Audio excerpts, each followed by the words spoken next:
ګران اوریدونکو السلام علیکم. ستاسو پام راړوم د نن ورځې تازه لنډو مهمو خبرونو ته.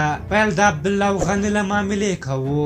د سولې په چارو کې د دولت وزیر سلام رحیمي د ارګ او سپیدار ترمنځ د سیاسي شخړو د حل لپاره له پرمختګونو خبر ورکوي او وایي چې ډېر ژر به د ډاکټر عبدالله په مشرۍ د مصالحې عالي شورا جوړه شي. د معلوماتو له مخې ډاکټر عبدالله د سولې د مصالحې شورا ریاست منلی او په کابینه کې به هم درنه برخه ولري چې له دې سره به د غني سره جنجال پای ته ورسیږي. ولسمشر ماڼۍ د زندانیانو خوشي کول باید د دایمي اوربند سبب شي.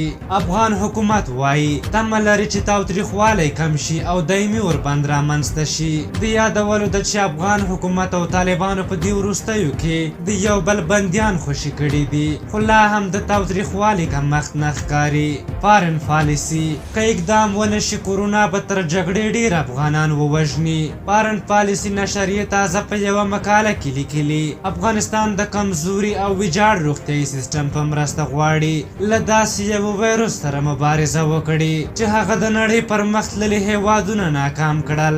دوی وایي که پر وخت د دغه ویروس د لا پراختیا مخه ونه نیول شي نو ښایي میلیونونه افغانان په کورونا اخته شي او تر هغه وروسته به د هیڅ کار د ترسره کولو امکان نه وي.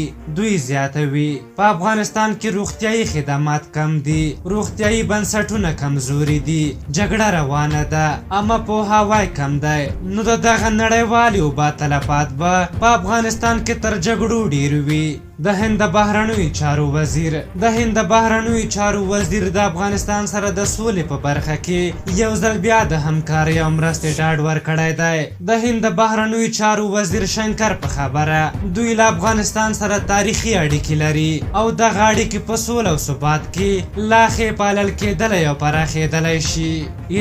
ایراني چارواکو ویلي افغان او پاکستانیت به له دې وروسته نشي کولی ایران ته داخل شي. ایران کې د کورونا پر ضد د مبارزې کمیټې مشر ویلي د افغانستان او پاکستان وګړي په کورونا اخته دي او د دې ترڅنګ دوی ته نورې ګڼې ستونزې هم جوړولی شي. پاکستان نه هم یو دوه خبرونه راخلو.